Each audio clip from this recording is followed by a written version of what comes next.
म दाङकै छोरो, जोडले भन्नु ल। दाङमै जन्मेको है। धेरैजनालाई थाहा नहुनसक्छ, मेरो जन्म तुलसीपुर नजिक भयो। मैले एसएलसीसम्म दाङमै गरेँ, मेरो ट्राफिक चोकमा घर छ। अनि म उच्च शिक्षाका लागि +2 पढ्न काठमाडौँ गएँ, त्यसपछि इन्जिनियरिङ गर्न बाहिर गएँ, त्यसपछि नेपाल फर्किएर MBA गरेँ, त्यसपछि अरू काम गरेर राष्ट्रिय स्वतन्त्र पार्टी 2079 साल असार 7 गते राष्ट्रिय स्वतन्त्र पार्टी हामीले स्थापना गऱ्यौँ। म राष्ट्रिय स्वतन्त्र पार्टीको 3-4 जना पार्टी खोल्ने मध्येको एकजना व्यक्ति, संस्थापक, पार्टीको अहिले सहमहामन्त्री।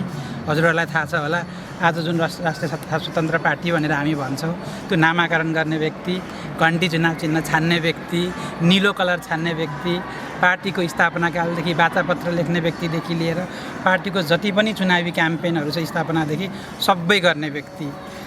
यो पटक पनि मलाई पार्टीले सुरुवाती दिनमा चाहिँ क्लियरली के भनेको थियो भने यो पटकको चुनावी क्याम्पेन पनि तैँले नै लिड गर्नुपर्छ, त प्रत्यक्षमा जान पाउँदैनस्, त समानुपातिकमै बस्नुपर्छ, समानुपातिकको 1 नम्बरको कोटामा बस्नुपर्छ, तैँले प्रक्रियामा पनि सहभागी हुन पाउँदैनस् भनेको थियो। तर मैले होइन, म विधि बनाउने मान्छे, मैले पार्टीको उम्मेदवार छनौट रूपरेखा आफैले, त्यो पार्टीले मलाई जुन जिम्मेवारी दिएको थियो त्यो जिम्मेवारी लिएर मैले आफैले रूपरेखा बनाइसकेको व्यक्ति होइन।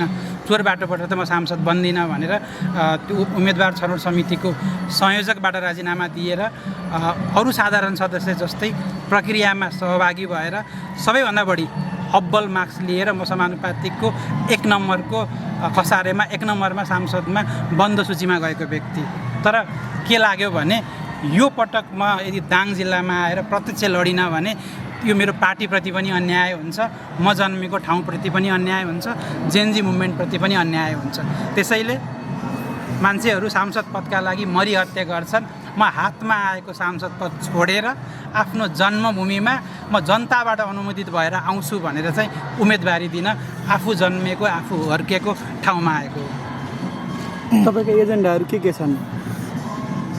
म जहिले पनि पार्टी स्थापनादेखि नै म के भन्छु भने ठुलो एजेन्डाहरू भन्दा पनि जनताका सामान्य समस्याहरू समाधान गरिएन भने त्यो एजेन्डाहरू सुन्दा त मजा लाग्छ, तर त्यसले तात्विक अर्थ दिँदैन। हामी यो लास्टको 20-30 वर्षको यो जुन राजनीति छ, हामीले खयाली पुलाउवाला राजनीति मात्रै देखाएको छौँ कि चुनाव जित्नका लागि सुन्दै मिठा लाग्ने, म रेल ल्याइदिन्छु, म के गरिदिन्छु भन्ने खालको सुन्दा त मिठो लाग्छ, तर त्यसले जनताको जीवनमा तात्विक असर पार्दैन। मेरो एजेन्डा एक मात्र एजेन्डा हो, जुन सायद हाम्रो पार्टीको एजेन्डा पनि हो। यो देशमा थिलो भएको सुशासन, जुन कुशासन छ त्यसलाई राइट ट्र्याकमा लाउने, यो देशको अर्थव्यवस्थालाई राइट ट्र्याकमा लाउने र जनताले यो देशमा राज्य छ भन्ने अनुभूति गर्ने। नेपाली जनताले खासै धेरै केही पनि मागेको होइन के, नेपाली जनताले यो देशमा एउटा नागरिक भएर बस्न पाउने सामान्य कुरा मागेको हो। अस्पतालमा जाँदै गर्दाखेरि कसैलाई ज्याक लाउन नपरोस्, कसैलाई भनसुन गर्न नपरोस्, सानो कुरा। यहाँ स्थिति कस्तो छ भने तपाईँ नेताको मान्छे हुनु भएन भने तपाईँले कुनै यस्तो उस्तै पऱ्यो भने त हस्पिटलमा बेड पनि पाउनुहुन्न। त्यो व्यतिथि मात्रै चेन्ज गर्न आएको, जुन के गर्न आएको एजेन्डा हजुरले सोध्नु एउटै एजेन्डा हो, सामान्य नेपाली नागरिकलाई आफ्नो जीवन चलाउनका लागि नेताको भनसुन गर्न नपरोस्, एक मात्र एजेन्डा त्यति हो। त्यो एजेन्डामा जे पर्छ त्यो सबै नीति निर्माण गरेर विधिमा देशलाई चलाएर देशलाई राइट ट्र्याकमा ल्याउने, त्यति एक मात्र एजेन्डा हो। तपाईँ हेभिवेट नेताहरूसँग भिड्दै हुनुहुन्छ, तपाईँको जित्ने सम्भावना के देख्नुहुन्छ? अब यो हेभिवेट भन्ने कुरा पनि कहिलेको हेभिवेट भन्ने पार्ट हो होइन, सधैँ हेभिवेट हुँदैन। राजनीतिमा हेभिवेट भएका कति नेताहरू लाइट वेट भएको उदाहरण पनि छ।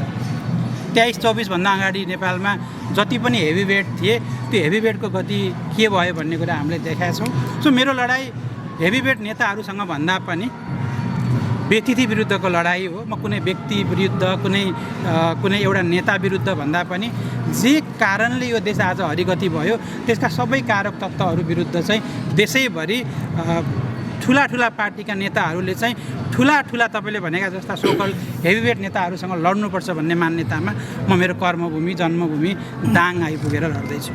अन्तिममा यहाँले भन्नुभयो नेतालाई सोर्स लगाउन नपरोस् भनेर थिति बसाल्ने भनेर, ग्राउन्ड जिरोबाट 15,800 मत ल्याएर उम्मेदवार बनेको पहिलो उम्मेदवार विशाल अधिकारीलाई पाखा लगाएर तपाईँ आउनु भएको छ। यहाँ भनसुन चल्यो कि चलेन, उहाँ को बारेमा के भन्नुहुन्छ? एकदमै राम्रो कुरा। पहिलो कुरा त राष्ट्रिय स्वतन्त्र पार्टीले उम्मेदवार छनौट रूपरेखाको विधि बनाएको थियो। मैले त पार्टीमा के पनि भनेको थिएँ भने अहिलेको विशेष समायोजनको परिस्थितिमा चाहिँ यदि देशैभरको प्राइमेरी गर्न मिल्दैन भने पनि म लड्ने क्षेत्रमा चाहिँ प्राइमेरी होस् भनेर मैले पार्टीलाई भनेको थिएँ। तर पार्टीले के भन्यो भने होइन, आज पार्टीको संस्थापक नेताका रूपमा, पार्टीको जन्मदाताका रूपमा तेरो सबैभन्दा महत्त्वपूर्ण भूमिका भनेको यो निर्वाचनमा त लुम्बिनी प्रदेशको दाङ जिल्लामा गएर लड्नुपर्छ भनेपछि मैले पार्टीको हाइकमान्डले, पार्टीको जुन नेतृत्वले जे भनेको त्यो मानेको हो। अनि राजनीतिमा जहिले पनि के हुन्छ भने पुरानो चिजहरूले नयाँ तरिकामा कति कुराहरूमा अर्थ राख्दैन। यदि पुरानाहरूले मात्रै ठाउँ पाउने हो भने त राष्ट्रिय स्वतन्त्र पार्टी 3 वर्ष अगाडि किन खोल्नु पर्थ्यो र नयाँ पार्टी किन बन्नु पर्थ्यो? त्यसैले समय परिस्थिति अनुसार नेताले आफ्नो चुनौती छान्ने हो। राष्ट्रिय स्वतन्त्र पार्टीले मलाई दाङ जिल्लाको लागि जा भनेर पठायो। त्यसमा कुनै व्यक्तिहरूलाई केही कारणले कतै दुखेसो छ भने पनि त्यसलाई निराकरण गर्ने भन्ने त्यो जिम्मा पार्टीको हो, त्यो जिम्मा मेरो हो।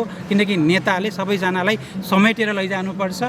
तपाईँहरूलाई के लाग्न सक्छ भन्दाखेरि त्यो सर्ट टर्ममा चाहिँ कहीँ कतैप्रति अन्याय भएको हो कि भन्ने पनि लाग्न सक्छ।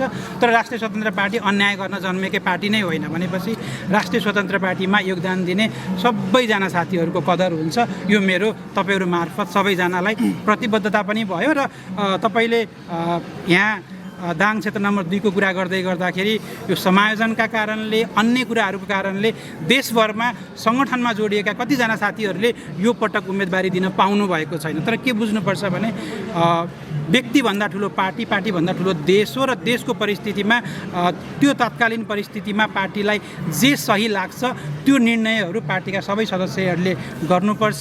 र दाङ 2 को हकमा पनि त्यही भएको र देशका अन्य 164 निर्वाचन क्षेत्रको हकमा पनि त्यही भएको। विशालजीलाई नि मिलाएर लानुहुन्छ?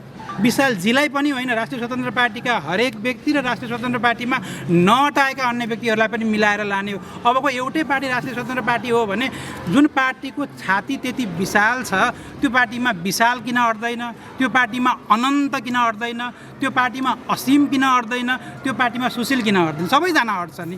एउटै टिम हो हामी त। कहिलेकाहीँ निर्वाचनमा हेर्दाखेरि ओहो के हो भन्ने लाग्छ, तर हेर्दै जानुहोला यो निर्वाचनमा हामी सबैजना एउटै टिम बनेर जानेछौँ। सो द्याट संसदमा जाँदाखेरि विपिन मात्र होइन, विशाल, अनन्त, असीम, सुशील र दाङको हरेक प्रतिनिधित्वले आफूलाई संसदमा देख्न पाउनुहुन्छ। सो एकजना र दुईजनाको कुरै होइन यो। है हजुर।